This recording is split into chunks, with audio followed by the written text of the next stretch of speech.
You ask me to grant you a dream that's romantic related, I won't sell you short.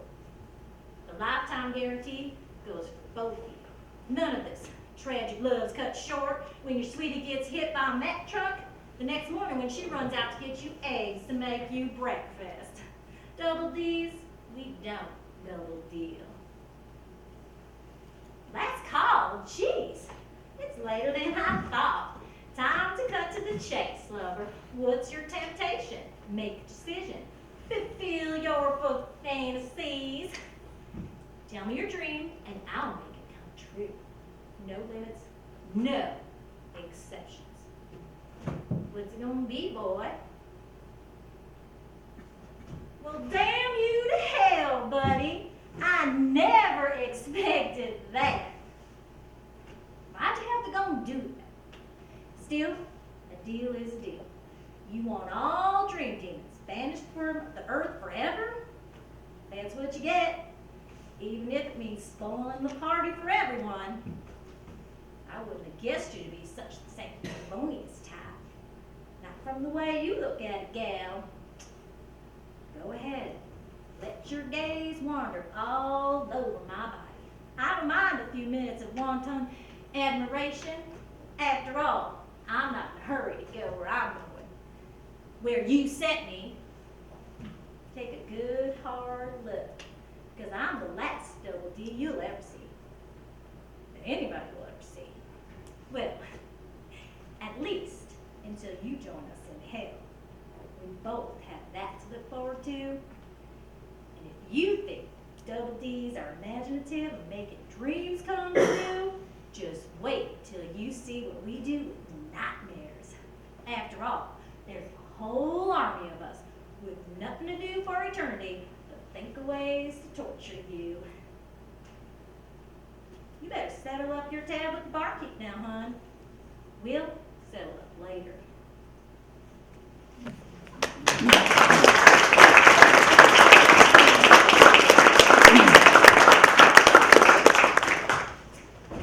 Double D. Don, how are you, man? Is it okay? Have fun? Yeah. I certainly did. I love that piece, but there you are. What do you think, man? Well, it was written as a monologue. I kind of wondered if you were going to put a fellow on stage and have him react to things as they come along. And I did think of that. What actually would have happened, this would have expanded into a much longer piece. When you have two people on the stage, it does actually extend the amount of time spent. And it's a fairly long monologue, as you see. And what would we gain from it, is what I was thinking. So it's a case of time versus what's the benefit, and so on. So in this particular case, I chose to just go with the monologue. And so I did. Maybe it can be done several ways. And I'm sorry if it wasn't what you wanted. We'll do it again one day, and maybe have me staring at the double D. Staring at the double D. Yes, perfect. Yes. I thought it was great this way. I just wondered if that was something that you thought. I had definitely thought about it. I have racked my brain over these things. Actually, it really is. Just about every single one of the things you see can be done 40 million ways. I mean, it just depends. There are so many, what the emotion is, what the candor is, what everything is about. And this particular one, I chose that. A lot of tonight's will be done as monologues, because that's what I felt was right. Bringing somebody else in would actually take away from the piece itself. And that's what I hoped. I may be wrong. It's been known. I was wrong once, I remember. So, if I am wrong in your case, I'm so sorry. Yes, Sarah. Who was she speaking with? You tell me. She was speaking with some guy, as I see it. Why do you ask the question of the author? He knows more about it than I do. She was talking about a businessman in a bar. Yep, that's what I thought. Didn't that come over? I mean, it's happened to me several times like that. Sorry, dear. Yes, sir. Well, that's what I was going to ask. Was this based on an actual incident?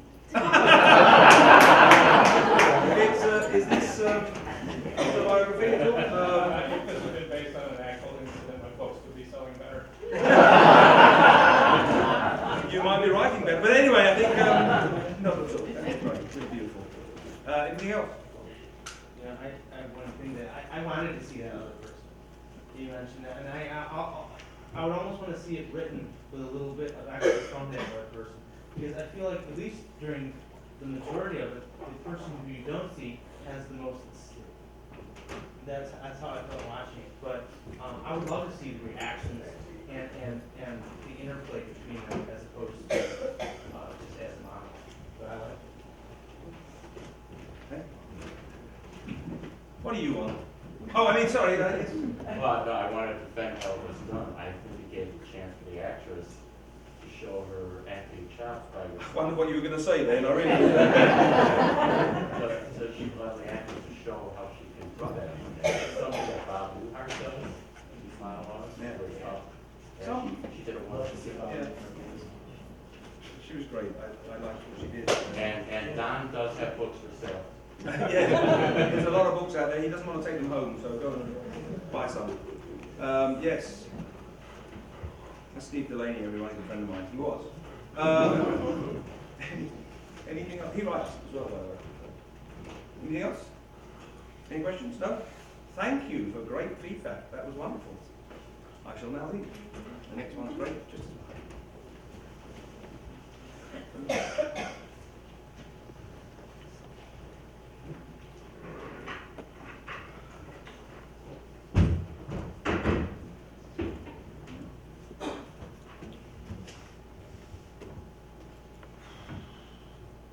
Dear author, thank you for submitting your work to Calumet Review. Unfortunately, it does not meet the needs of our magazine. Please do not take this rejection personally. You may be an excellent writer, but this particular piece does not fit our magazine. Good luck in placing your work elsewhere. We recommend you read our magazine before submitting again. Perhaps you would consider a subscription. Most magazines our size are supported by generous donors, not by authors who appear there. Don't take this personally, but you have not committed to a subscription, and that makes you a parasite. Apparently you imagine we wait around for your next submission to arrive, every day clawing through hundreds of large envelopes to find your return address so we can rip it open and begin a communal reading of your latest revelation. If so, think again. Don't take this personally, but when Kara, the graduate assistant, finds our name misspelled, 1 L, not 2, in your sloppy handwriting, she arranges a conference call among editors. Are your wills in order, she queries? Because you will die laughing. We do. We die laughing. That's a trope. A hyperbole. You might try using some in your writing. Because, and don't take this personally, your manuscript contains not one memorable phrase, not one original idea, not one stylistic innovation. In fact, as long as I have your attention, assuming you know how to read, I want to ask you something.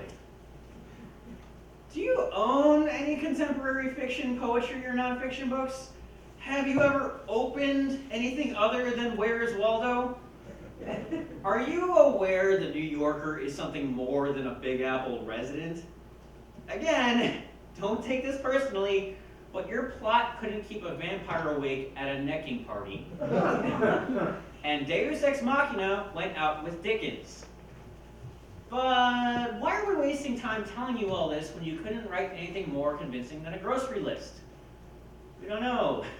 Especially because you probably stopped reading our rejection letter at unfortunately. So, now it's on to the next slush pile submission.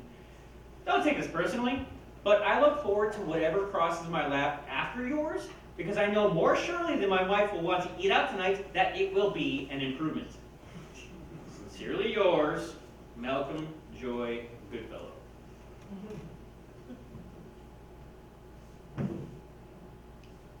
BTW.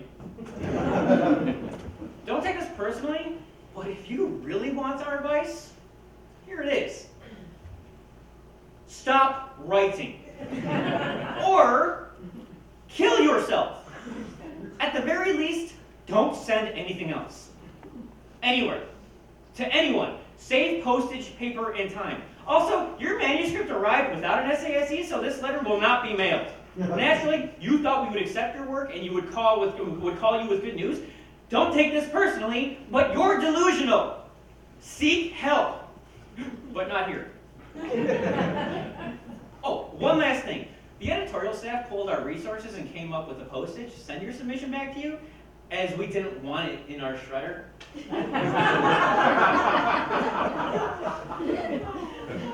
That's hyperbole again. But you will fail to find it funny, much less offensive, because you think so highly of your writing, you will think we are in the wrong, which we are not. As we edit a literary magazine, and you are dependent upon our judgment for your self-esteem. It's also ironic, but you wouldn't know irony if it swallowed your tongue. You wouldn't know ambiguity if it pole danced for you. Hey, look, author, hey, just kidding about all the above. We really love your submission and would love your permission to publish it in our next issue. Congratulations! Thanks again for thinking of us. We invite you to send more work in the future. By the way, your name has been bandied about as an advisory editor. Keep in touch. Talk to you soon. Mal.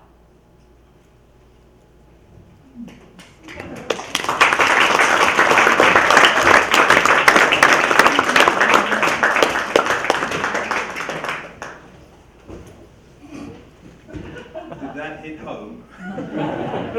You are mean. Although truthful. What do you think?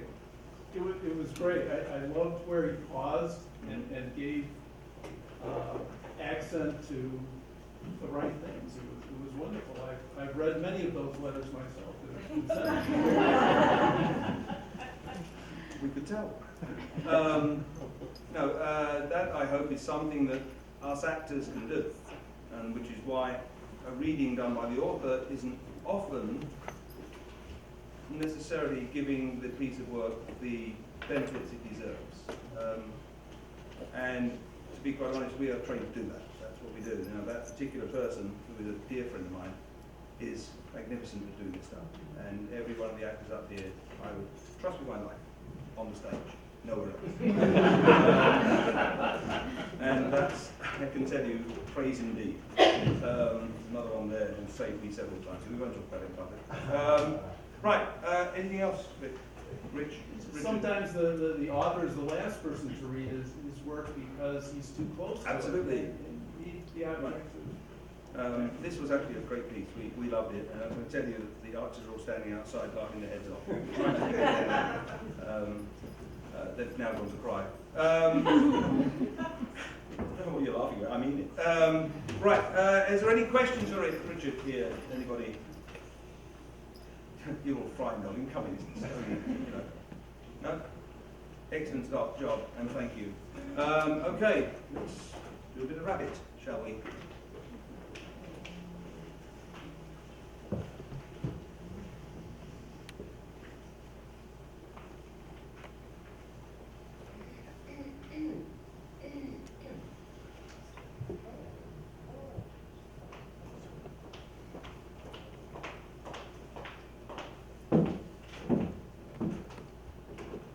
On the library wall are canvases of Texas bluebonnets, horses silhouetted against umber skies, and a senora blowing dandelion puff on a sunny morning. I leave the gallery and turn a corner. A singer's crooning Yesterday's Wine, a Willie Nelson tune. Entering a festive ballroom, I see the young Willie imitator dressed in a baby blue tuxedo. Gold streamers shudder like snaky dancers each time the air conditioner exhales. Women, their hair sculpted like Roman goddesses, straighten their spines in designer gowns, and their broad-chested men with flab rolling over their belts sport western cut jackets with sequin lapels. I am Dulcie Pitt, Executive Director of the Cross Timbers Library System, CTLS, in Northwest Texas. Prodded by Miranda, my board chair, I have come to a library gala to meet wealthy Texans and sell them on the notion of contributing to literacy programs.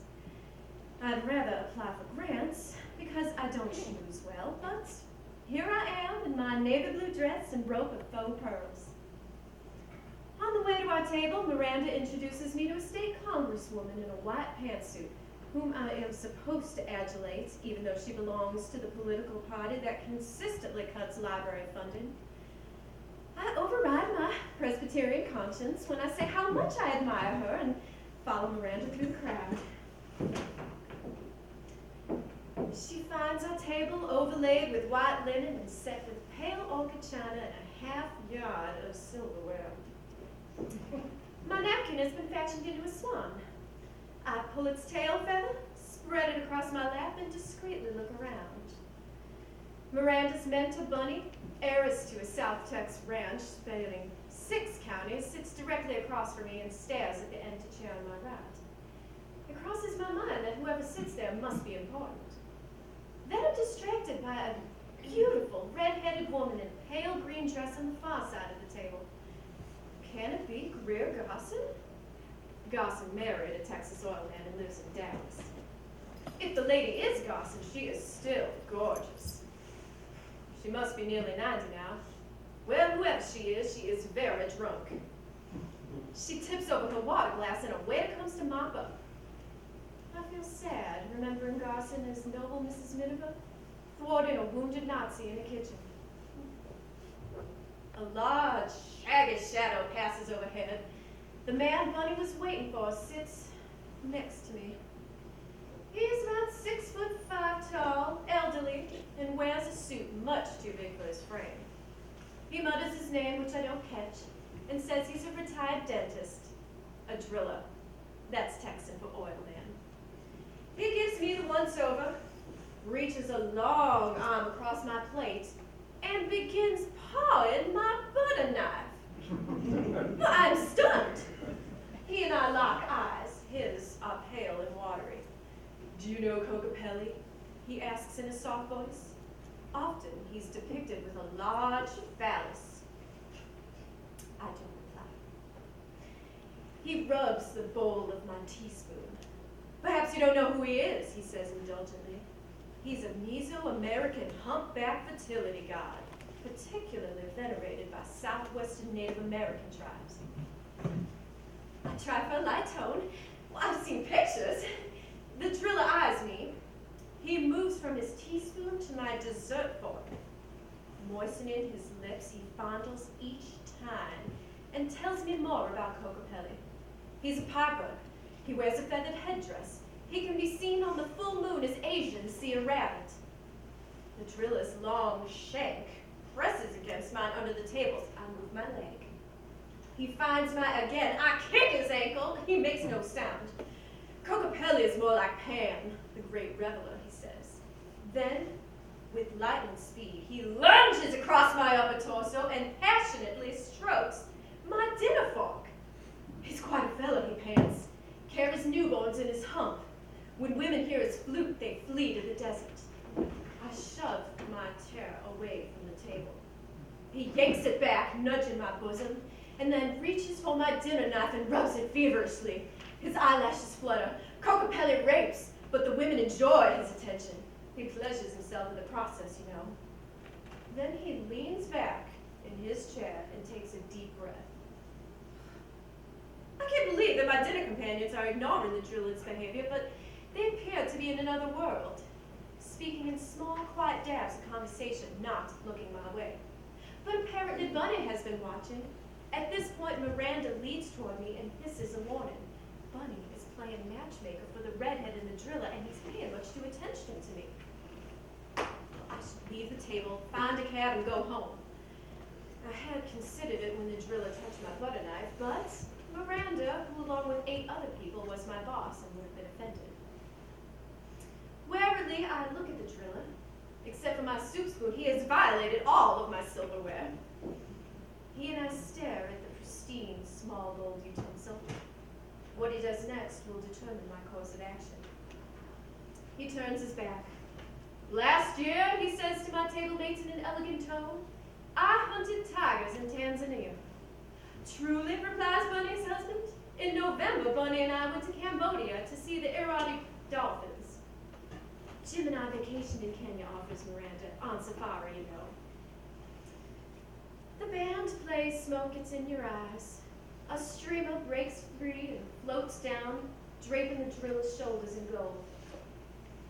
A server comes with the soup, a mushroom consomme with a wonderful aroma, and sets mine in front of me.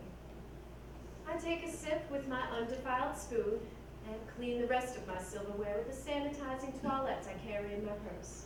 The driller regales his friends with tales of his travels. The redhead continues to glow in the dark. On my way home, I look up at the sky and find the rabbit on the moon.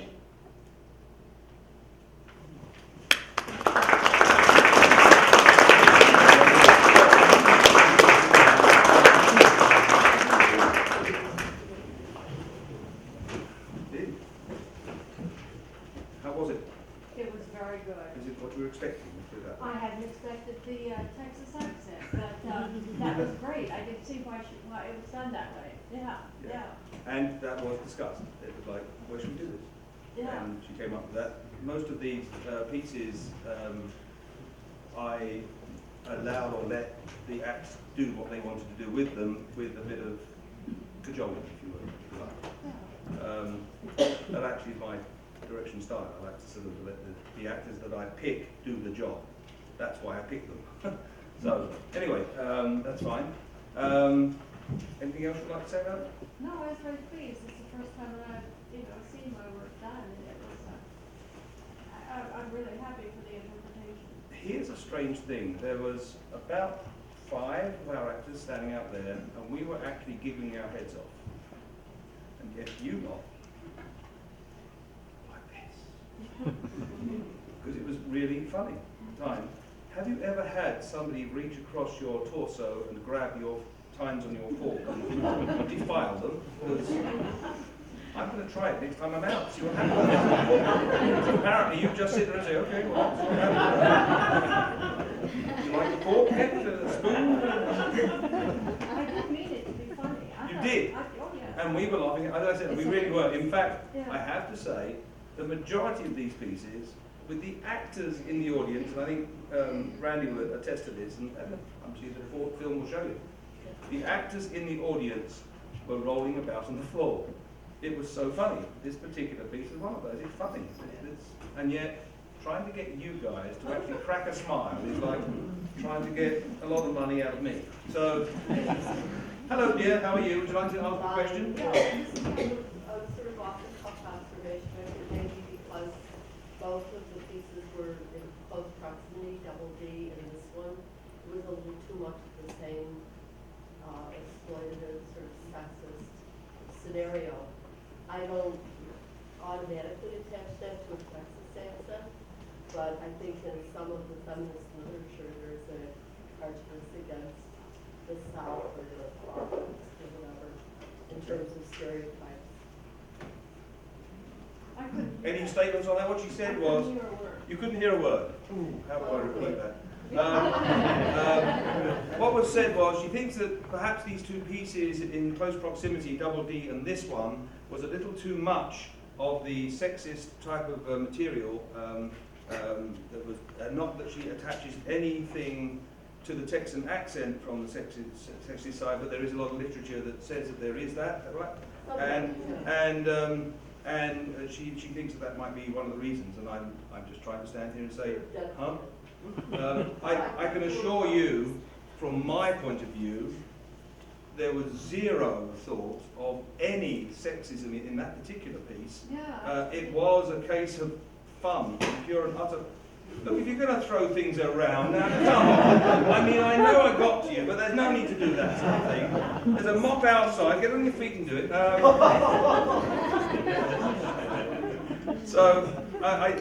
But it wasn't. I can assure you that was not the intention whatsoever. There was nothing whatsoever to do with that. The pieces were read as written. and there was not a single word that was changed in any of these.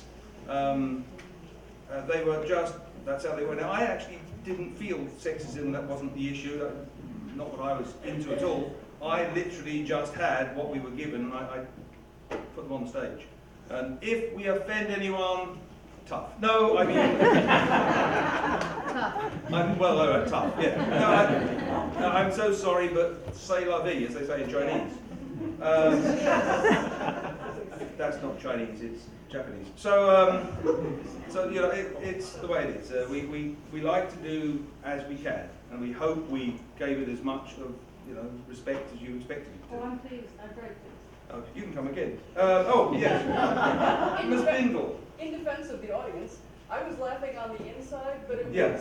it was more of an absurdist kind of a piece. It was just so, oh my Right. God, I can't believe that was happening. So it was, I was listening to the words and enjoying the cadence of the writing and everything, rather than laughing out loud, while inside I was going, seriously, is she kidding? This is hilarious. Can we go out to dinner sometime, you and me? I'd like to fondle your times. That's what it's actually. Shall I call you Thriller? Yeah. Sorry, dear. The wife is up there. And between you and me, yes. But anyway, no, it's